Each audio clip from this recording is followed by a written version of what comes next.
अपन ने पिछले 2 टर्म में पैकेजिंग किसे कहते हैं, उसकी कौन कौन सी विशेषताएं होती है, पैकेजिंग किस प्रकार से की जानी चाहिए, किन बातों का ध्यान रखा जाना चाहिए, इन बातों पर अपन ने चर्चा की थी।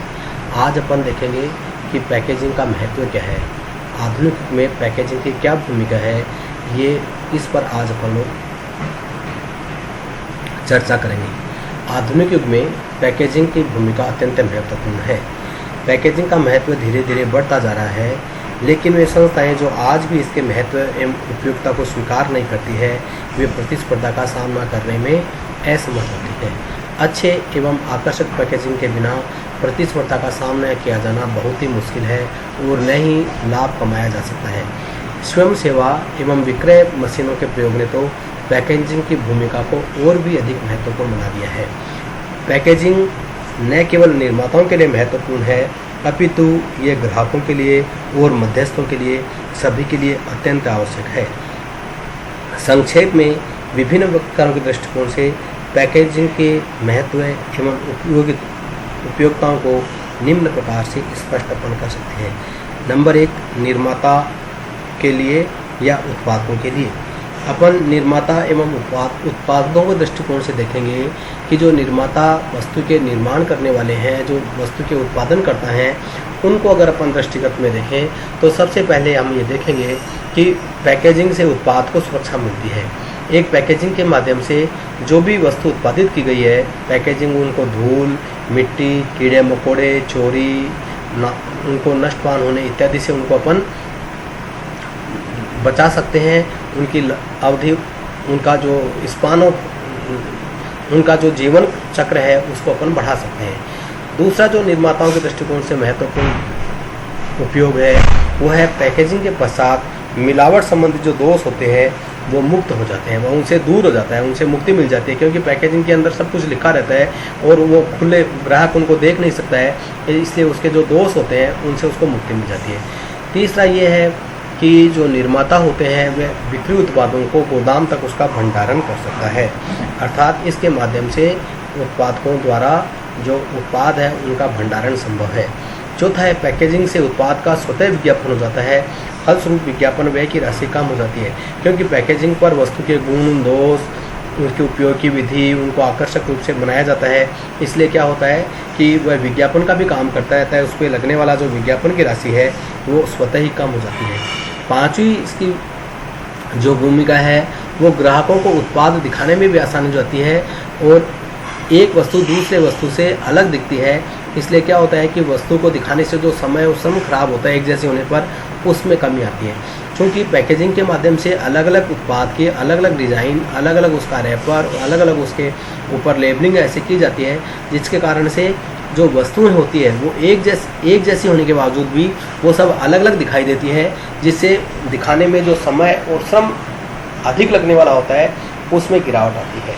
नेक्स्ट, पैकेजिंग का जो महत्व है निर्माताओं के लिए वो ये है कि पैकेजिंग से उत्पाद की बिक्री बढ़ती है और ग्राहक उसकी तरफ आकर्षित होता है। परिणाम स्वरूप ग्राहक के आकर्षित होने से, बिक्री बढ़ने से निर्माताओं के लाभों में अभिवृद्धि होती है, निर्माताओं के लाभ है वो बढ़ते हैं।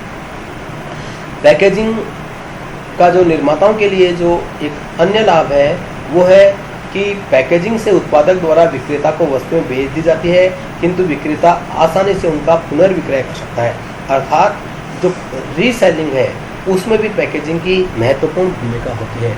इसी प्रकार से अपन कह सकते हैं कि जो पैकेजिंग होता है उसके कारण से वस्तु की जो प्रकृति के अनुसार पैकिंग सामग्री एवं कंटेनर्स का उपयोग किया जा सकता है। अलग अलग वस्तुओं को किस प्रकार के कंटेनर्स में उपयोग करना है, किस प्रकार से उनको पैकिंग करना है, इसमें भी पैकेजिंग का सहारा लिया जा सकता है।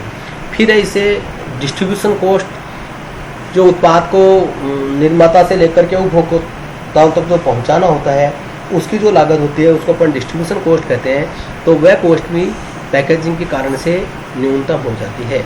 इसी प्रकार से ये उत्पादक एवं उत्पाद दोनों की गुडविल में भी वृद्धि करता है, क्योंकि अच्छा उत्पाद केवल उसे उसकी क्वालिटी को मेंटेन ही नहीं करता है, अपितु उसको खराब होने से भी बचाता है और लंबे समय तक उसकी अवधि को बनाए रखता है।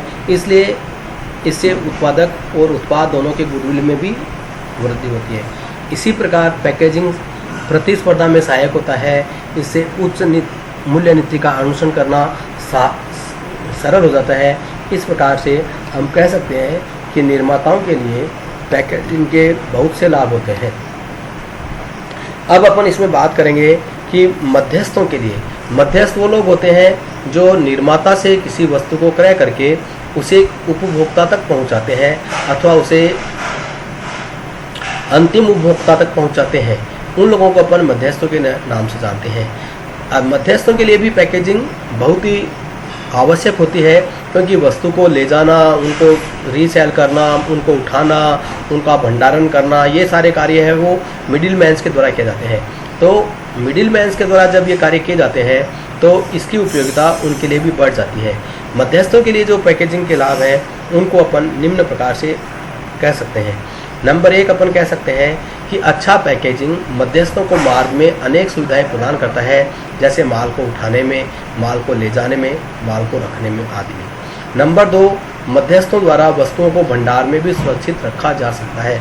अगर अच्छी पैकिंग है तो उनका स्टोरेज आसानी से संभव होता है, अतः इनका स्टोरेज करने में आसानी रहती है। नंबर 3, मध्यस्थों द्वारा वस्तु का पुनर्विक्रय सरल हो जाता है, क्योंकि मध्यस्थों द्वारा थोक में विक्रय करने पर पैकेज को आसानी से उठा करके दिया जा सकता है।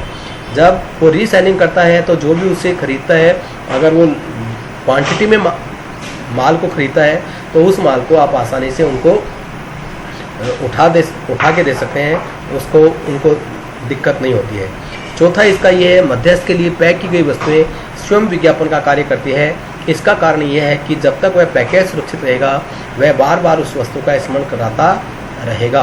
और 5वां इसका जो महत्वपूर्ण लाभ है मध्यस्थों के लिए वो ये है कि ग्राहकों को वस्तु को दिखाने में सुविधा रहती है और उत्पाद की बिक्री मध्यस्थ बढ़ने से और मध्यस्थों के लाभ बढ़ जाते हैं। इस प्रकार एक अच्छी पैकिंग, एक श्रेष्ठ पैकेजिंग से मध्यस्थों को भी बहुत प्रकार का लाभ होता है, बहुत से फायदे उनको मिलते हैं।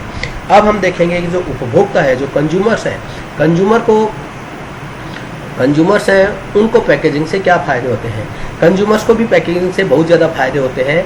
एक तो ये होता है कि जब वो पैकिंग में कोई वस्तु होती है तो उसमें सामान्यतः कोई भी व्यक्ति मिलावट नहीं कर सकता है, इसलिए उनको शुद्ध और उच्च किस्म की वस्तु मिल जाती है।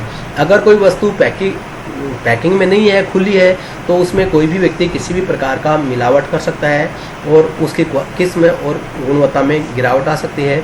इसलिए शुद्ध एवं उच्च किस्म की वस्तुएं प्राप्त करने के लिए, बनाए रखने के लिए और पैक्ड आइटम ही खरीदनी चाहिए। दूसरी बात ये होती है कि उपभोक्ताओं को उस वस्तुओं को कैरिंग करने में, उनको लाने में, ले जाने में सुविधा रहती है, इसलिए ये हैंडलिंग में बहुत ईजी हो जाता है।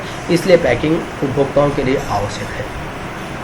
नेक्स्ट अपन बोले तो ये अपन कह सकते हैं कि पैकेजिंग के माध्यम से उपभोक्ताओं को वस्तु के बारे में बहुत सी जानकारियाँ प्राप्त होती है, क्योंकि पैकिंग में वस्तु कैसे बनाई गई है, उसमें कौन कौन सी वस्तुओं का प्रयोग किया गया है, किस मात्रा में किया गया है, उसका मूल्य क्या है, उसको निर्माण की तिथि क्या है, उसको एक्सपायरी डेट क्या है, उसको उपयोग में कैसे लाया जाएगा, उसमें कौन कौन सी सावधानियां बरती जानी चाहिए, उसमें कौन सी वेजिटेरियन है, नॉन वेजिटेरियन है, अर्थात बहुत सी बातें उस पर पैकेजिंग पे लिखी हुई होती है।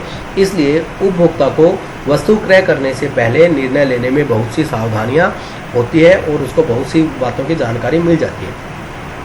चौथा जो इसका लाभ है वो है उपभोक्ताओं को उचित मूल्य का भुगतान कर सकता है, क्योंकि पैकेजिंग पर मूल्य अंकित रहता है। हालांकि पैकेजिंग पर जो मूल्य अंकित होता है वो भारत में अगर अपन देखें तो जो मैक्सिमम रिटेल प्राइस उस पर अंकित किया जाता है, जो वास्तविक मूल्य से कई बार बहुत ज़्यादा होता है। हम कई बार ऐसे देखते हैं कि किसी आइटम पर 500 रुपये प्रिंट है, किंतु उसका मार्केट उसको वास्तव में जो दुकानदार है वो उसको 300 रुपये में ही सेल कर रहा है। इसलिए अगर अपन देखते हैं कि जो इस पर जो MRP प्रिंट होती है तो कुछ वस्तुओं पे वो रियल होती है, किंतु कुछ वस्तुओं पे बहुत ज़्यादा हो जाती है, तो भी अपन ये कह सकते हैं कि उपभोक्ताओं को एक आइडिया मिल जाता है और वह अन्य वस्तुओं से उसकी तुलना कर सकता है कि दूसरा ब्रांड है उसी किस्म की वस्तु को किस मूल्य में दे रहा है और ये ब्रांड किस में दे रहा है। तो पैकेजिंग पर मूल्य अंकित रहने से वो ये तय कर सकता है। नेक्स्ट ये है कि पैकेजिंग उपभोक्ताओं के लिए शिक्षा का प्रसार भी करता है, क्योंकि पैकेजिंग पर कई बातें लिखी होती है, जैसे उत्पादक कौन है, निर्माता कौन है, उपयोग की विधि क्या है, गारंटी क्या है, वारंटी क्या है, उसको मेंटेनेंस का क्या तरीका है, ये इत्यादि। इसी प्रकार से जो अच्छी पैकेजिंग है वो उपभोक्ताओं की सामाजिक स्थिति का, सोशल स्टेटस को भी शो करता है, क्योंकि अच्छे पैकेजिंग से उसकी किस्म का अंदाज लगाया जा सकता है, तो वह कौन सी वस्तु खरीदता है इससे पता चलता है कि उसकी सोशल स्टेटस क्या है। इसी प्रकार से उपभोक्ता जो ठगी से बच जाता है, उसके जीवन स्तर में उसका उच्च जीवन स्तर हो जाता है, और पैकिंग में रखी हुई वस्तुएं चूँकि धूल मिट्टी इत्यादि से सुरक्षित होती है, अतः उसको अच्छे किस्म की वस्तुएं प्राप्त हो जाती है।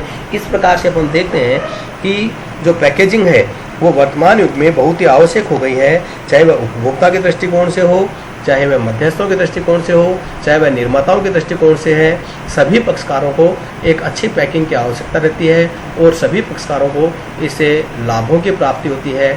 इसलिए अच्छी पैकिंग आज के युग में और आज के विपणन युग में बहुत ही आवश्यक है।